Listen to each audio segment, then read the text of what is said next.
বিসমিল্লাহির রহমানির রহিম।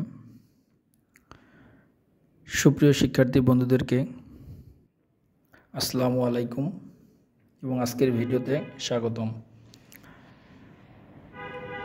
আসলে আমাদের পর্যায়ক্রমে আমি জিএসটি সাবজেক্ট মাইগ্রেশন নিয়ে যে আলোচনাগুলো করতেছি প্রত্যেকটা ইউনিভার্সিটির আপডেটের মাধ্যমে, এটা মূলত করার উদ্দেশ্য হলো যে ওয়েটিং থেকে বা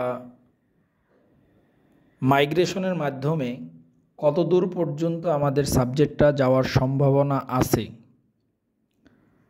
ঠিক এই বিষয়টা নিয়ে আসলে বোঝানোর জন্য মূলত প্রত্যেকটা বিশ্ববিদ্যালয়কে টেনে এনে পদে পদে এটা বুঝাই দেওয়া যে আসলে আমাদের সাবজেক্ট মাইগ্রেশনটা জিএসটির ক্ষেত্রে অনেক দূর পর্যন্তই কিন্তু আসলে যায়। সেটা কিভাবে যায় সেটাই আসলে মূলত আমি প্রত্যেকটা ভিডিওতে এখন আলোচনা করতেছি।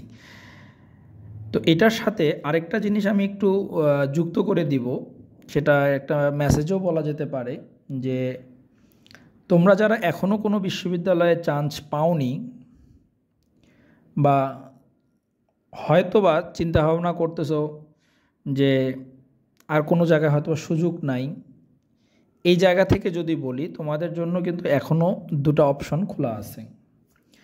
এক নম্বর অপশনটা হলো কি, তোমরা চাইলে রাজশাহী ইউনিভার্সিটির অধিভুক্ত যে ইঞ্জিনিয়ারিং কলেজগুলো আছে সেখানে তোমরা কিন্তু চাইলে ভর্তি হতে পারো। সেক্ষেত্রে এবার তারা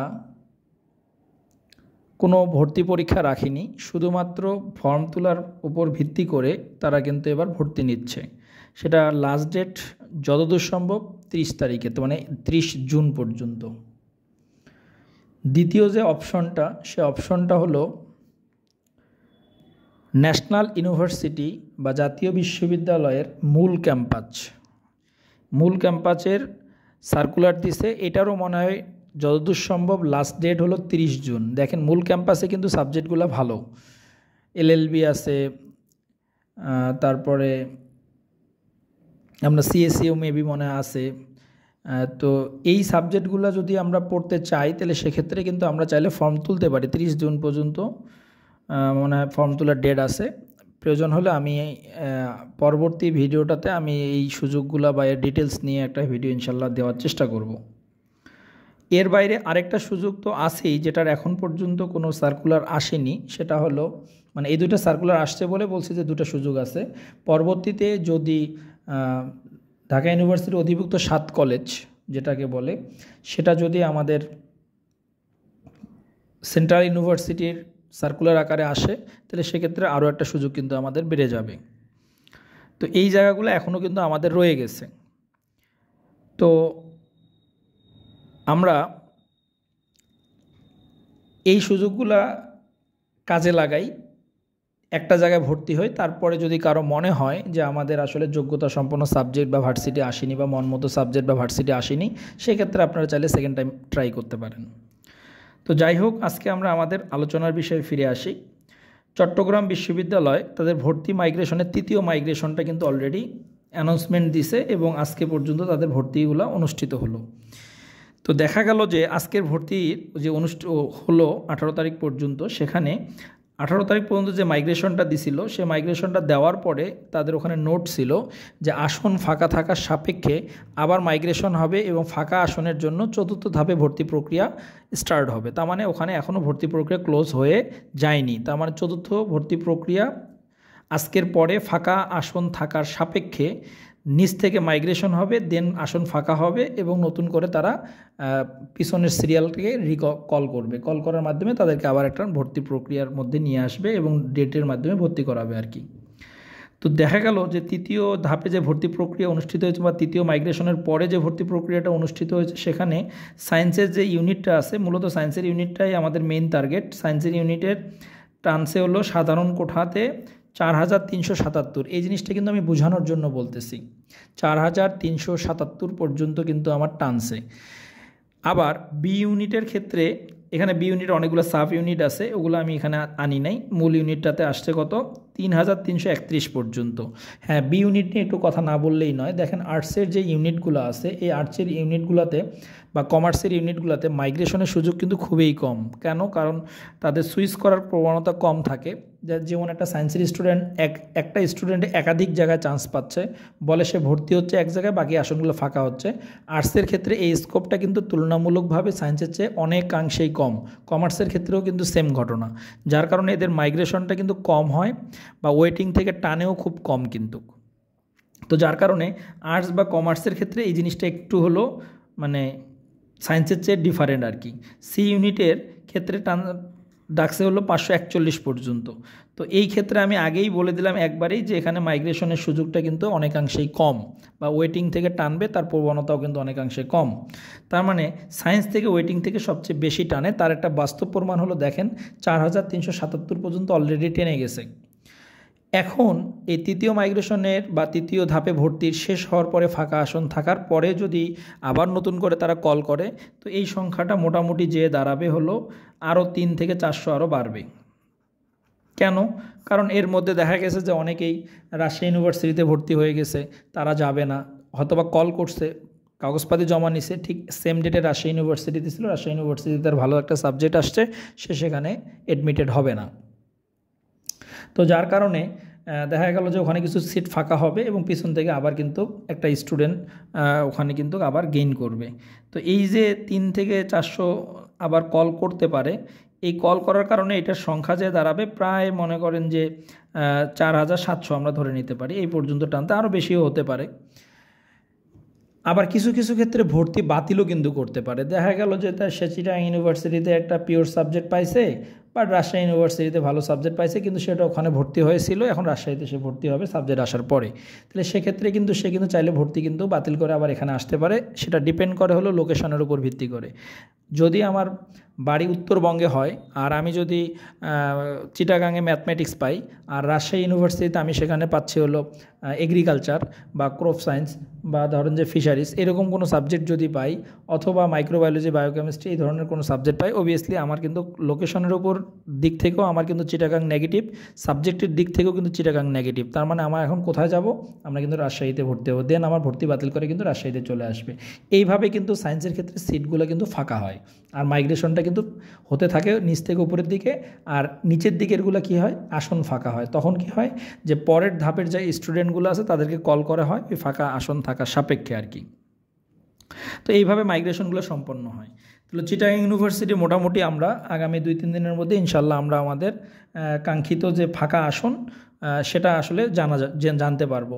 তো আশা করি যে চিটাগাং ইউনিভার্সিটির এই মাইগ্রেশনের প্রভাব একটা জিএসটিতে যে পড়বে তা স্পষ্টত, সেটা নিয়েই মূলত আমাদের আজকে আলোচনার বিষয় আর কি। তার মানে এই বিষয়টাই আমরা মূলত আলোচনা করব, জিএসটির সাবজেক্ট মাইগ্রেশনের প্রভাব কার কারণে, সিইউর তৃতীয় মাইগ্রেশনের কারণে বা এর পরের যে মাইগ্রেশন হবে তার কারণে আমাদের এই জিএসটির মধ্যে কী প্রভাব পড়বে।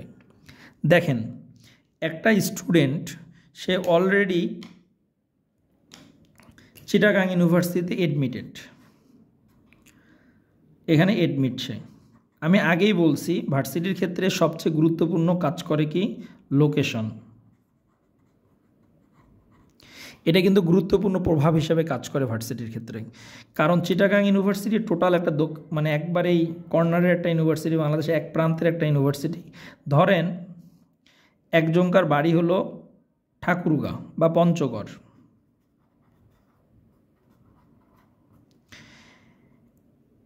এই স্টুডেন্টটা পঞ্চগড়ে যে ছাত্রের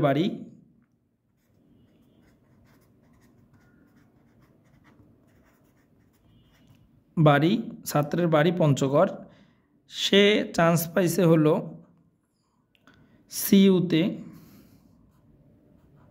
সে চান্স পাইছে হলো আরইউতে, সে চান্স পাইছে হলো হাজী দানেশে, সে চান্স পাইছে হলো জেএসটিতে। এই 4টা জায়গায় সে চান্স পাইছে। তাহলে খেয়াল করে দেখেন, চিটাগাং ইউনিভার্সিটি ভর্তি প্রক্রিয়াটা অনেক আগে শুরু হওয়ার কারণে সে যেহেতু ওখানে সাবজেক্ট পাইছে, ধরেন সে এখানে বোটানি পাইছে,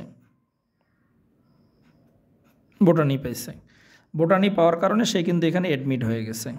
কেন? কারণ তখন পর্যন্ত কিন্তু আরইউ শিওর হয়নি, কারণ আরইউর পরীক্ষা অনুষ্ঠিত হয়নি, তখন পর্যন্ত হাজী দানেশের পরীক্ষা হয়নি, তখন পর্যন্ত জেএসটির পরীক্ষা হয়নি, তার মানে সেখানে অ্যাডমিট হয়ে গেছে। যার কারণে সে কিন্তু সুইচ করে দেখালো আরইউতে যখন ভর্তি হয়েছে তখন কিন্তু সে ভালো একটা সাবজেক্ট এখানে পেয়ে গেছে। ধরেন এই আরইউতে যখন ভর্তি হয়েছে তখন দেখে যে সে applied chemistry and chemical engineering পেয়ে গেছে, তখন সে কিন্তু এখান থেকেই এখানে অ্যাডমিট হয়ে যাবে। কেন? কারণ উত্তরবঙ্গ যেহেতু তার বাসা বা পঞ্চগড়ে যেহেতু তার বাসা, তার কিন্তু টার্গেটেড ইউনিভার্সিটি থাকে হলো কি যে ঢাকা ইউনিভার্সিটির পরে যে চুজ করে ঢাকার মধ্যে ইউনিভার্সিটিগুলোর বাইরে, যা ঢাকা, জাহাঙ্গীরনগর, জগন্নাথ এর বাইরে যদি কোনো চুজ করে তাহলে সে কিন্তু রাজশাহী ইউনিভার্সিটি প্রায়োরিটিতে 1 নম্বরে রাখে। সেকেন্ডলি রাখে হলো হাজী দানেশকে। থার্ডলি রাখে হলো উত্তরবঙ্গের ইউনিভার্সিটিগুলোর মধ্যে বেগম রোকেয়া অথবা পাবনা, সর্বোচ্চ গেলে টাঙ্গাইলে মাওলানা ভাসানী পর্যন্ত যেতে পারে। এর বাইরে কিন্তু কোনো ইউনিভার্সিটি এই উত্তরবঙ্গের পোলাপানরা কিন্তু মানে মাথায় বা চিন্তার মধ্যে কিন্তু রাখে না। তার মানে যখন সে আরইউতে অ্যাডমিটেড হয়ে যাবে তখন কিন্তু এই জায়গাগুলো ক্রস করে দিবে সে, তার মানে এগুলোতে কিন্তু যাবে না। কেন? কারণ এসএসটিও তো তার একটা জেনারেল সাবজেক্ট আসতে পারে বা সিরিয়ালটা একটু দূরে আছে, সে এখানে যাবে না। জেএসটিতেও কিন্তু যাবে না। তার মানে আলটিমেটলি হাজী দানেশের সিট ফাঁকা হয়ে গেল, জেএসটিতেও সিট ফাঁকা হয়ে গেল। কোন সিটটা? যে সিটটাতে এই স্টুডেন্টের অবস্থান ছিল। ঠিক অনুরূপভাবে সে যেহেতু এখানে অ্যাডমিট হয়ে এটা বাতিল করলো, যার কারণে চিটাগাং ইউনিভার্সিটিতে একটা সিট ফাঁকা হলো, সেটা পিছন থেকে টানবে।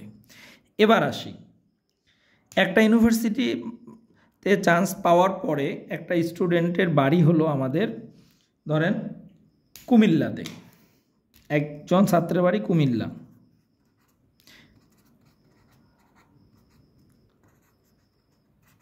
বাড়ি কুমিল্লা, সে চান্স পাইছে,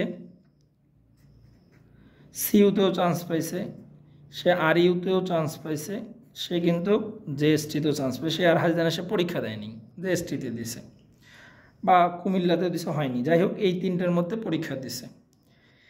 সে কিন্তু লোকেশনের বিবেচনায় তার কাছে চিটাগাং ইউনিভার্সিটি কিন্তু আগে প্রায়োরিটিতে থাকবে। যদি সে চিটাগাং ইউনিভার্সিটিতে মোটামুটি একটা ভালো সাবজেক্ট পায় তাহলে কিন্তু সে চিটাগাং ইউনিভার্সিটিতে অ্যাডমিট হয়ে যাবে। সে কিন্তু আরইউ চিন্তা করবে না, জেএসটিও কিন্তু চিন্তা করবে না, সে সরাসরি ভর্তি হয়ে যাবে সিইউতে। হ্যাঁ, জেএসটি যদি তার পজিশন আগে থাকে তখন সে বিবেচনা করতে পারে এনএসটিইউ নোয়াখালী, আর যদি পজিশন আগে না থাকে তাহলে সে কিন্তু এটাও চিন্তা করবে না। তার মানে খেয়াল করে দেখেন, যেটা জাস্ট দুটা স্টুডেন্টের এক্সাম্পল দিয়ে আমি বোঝানোর চেষ্টা করলাম যে একটা স্টুডেন্ট যখন একাধিক জায়গায় চান্স পায় তখন কিন্তু তার মধ্যে যে জিনিসগুলো কাজ করে এই জিনিসগুলো যতই না কাজ করুক না কেন সে কিন্তু ভর্তি হওয়ার সুযোগ পায় একটা জায়গাতেই। তার মানে একটা জায়গায় ভর্তি হলে দেখেন তো প্রত্যেকটা জায়গাতে তার সিটগুলো ফাঁকা হয়ে যাচ্ছে, দেন মাইগ্রেশন হচ্ছে। তার বাস্তব প্রমাণ হলো এখন পর্যন্ত যে ইউনিভার্সিটিগুলোর ভর্তি প্রক্রিয়া অনুষ্ঠিত হচ্ছে বা চলমান আছে প্রত্যেকটার ওয়েটিং লিস্ট বা ফাঁকা আসন অথবা মাইগ্রেশন যেটাই আপনি বলেন না কেন, এটার দিকে তাকালেই কিন্তু দেখা যাচ্ছে যে কিভাবে মাইগ্রেশনগুলো হচ্ছে, কিভাবে ফাঁকা আসন বাড়তেছে, কিভাবে ওয়েটিং থেকে স্টুডেন্টরা সামনের দিকে আগাচ্ছে। এই জিনিসটা আশা করি জেএসটিতেও কিন্তু হবে, এটা নিয়ে দুশ্চিন্তার কোনো কারণ নাই। আমি প্রত্যেকটা ভিডিওতে বলার চেষ্টা করি যাদের পজিশন 15,000-এর পরে আপনারা হতাশ হবেন না, আপনারা ওয়েট করবেন, আপনারা এটা হাল ছেড়ে দিবেন না। অনেকে আবার যে কাজটা করে যে হ্যাঁ জেএসটির পজিশন তো অনেক দূরে, আমি সাবজেক্ট চয়েস দেওয়ার দরকার দিছি, আমি আর জেএসটির দিকে থাকবো না, আমি আমার বাবা মার হয়তো অর্থকরীর অভাব নাই, আমি মানে বেসরকারি ইউনিভার্সিটিতে ভর্তি হয়ে যাব। হ্যাঁ, যদি আপনার টার্গেট থাকে যে আপনি পাবলিকে পড়ার ইচ্ছা নাই তাহলে সেক্ষেত্রে আপনি যেতে পারেন, বাট যদি আপনার ইচ্ছা থাকে পাবলিকে পড়বেন তাহলে আপনি ওয়েট করেন। আপনি মাঝখান থেকে একটা বেসরকারি ইউনিভার্সিটিতে ভর্তি হতে যেয়ে মোটামুটি একটা ভালো টাকাও নষ্ট করে ফেলবেন, আবার দেন ওটা ভর্তি বাতিল করে আবার আপনি পাবলিকে চলে আসবেন। এই যে আপনার মাঝখানে একটা অর্থ ব্যয় হয়ে গেল, এটা কোনো দরকার নেই, এটার দরকার নাই। আপনি অপেক্ষা করেন, আপনি পাবলিক বিশ্ববিদ্যালয়ের সর্বশেষ ধাপ পর্যন্ত অপেক্ষা করেন, দেন যদি সুযোগ না আসে তখন আপনি চিন্তা করতে পারেন। তার আগ পর্যন্ত আপনার চিন্তা করার কোনো প্রয়োজন নাই। কেন? কারণ এখন আপনি বলতে পারেন আমার টাইম নষ্ট হচ্ছে, আমার এই নষ্ট হচ্ছে, সেই নষ্ট হচ্ছে। দেখেন আপনার ভর্তি প্রক্রিয়ার কারণে অলরেডি কিন্তু সাধারণত করোনার আগ পর্যন্ত ভর্তি প্রক্রিয়া কিন্তু 5 মাসের মধ্যে শেষ হয়ে যেত। আপনারা এবারকার দেখেন যে ভর্তি প্রক্রিয়া শেষ হতে কতদিন সময় লেগে গেছে, তো এখানে কি টাইম নষ্ট হয় নাই? হয়েছে। তাহলে আর 1 মাস বা 1.5 মাস বা 2 মাস টাইম যদি অতিরিক্ত নষ্ট হয় এটা আহামরি আপনার জীবনে কোনো ক্ষতি হবে না। কিন্তু এই 2 মাস টাইমের মধ্যে আপনার কিন্তু পরিবার থেকে 60,000, 70,000 বা 1 লাখ টাকাও কিন্তু চলে যেতে পারে। তো এই যে ভুলটা, এই ভুলটা আমরা করব না। যাদের পজিশন 15,000 থেকে 20,000-এর মধ্যে আছে তারা তো করবোই না। পরেও যদি থাকে সিট ফাঁকা থাকার বা গণবিজ্ঞপ্তি পর্যন্ত অপেক্ষা করব আমরা, দেন আমরা তারপরে সিদ্ধান্তে যাব। তো আশা করি আমাদের প্রত্যেকটা ইউনিভার্সিটির মাইগ্রেশনের সাথে জিএসটির যে কোরিলেশন, এটা দেখানোর জন্য আমি কিন্তু প্রত্যেকটা ভিডিও ইউনিভার্সিটি আপডেট দেন হলো যে জিএসটি মাইগ্রেশনের যে মানে প্রভাব, এটা নিয়ে আলোচনা করার জন্য বা আপনাদের মনোবলটাকে একটু ভালো করে দেওয়ার জন্য কিন্তু ভিডিওগুলো আসলে করা হয়। তো এটা যদি আপনাদের একটু উপকার হয় তাহলে আমি মনে করবো যে আমাদের এই ভিডিও কষ্ট করে যা করি এটা সেক্ষেত্রে আমার একটু সার্থকতা পাবো আর কি। তো যাই হোক, আজকে এই পর্যন্তই। আল্লাহ হাফেজ।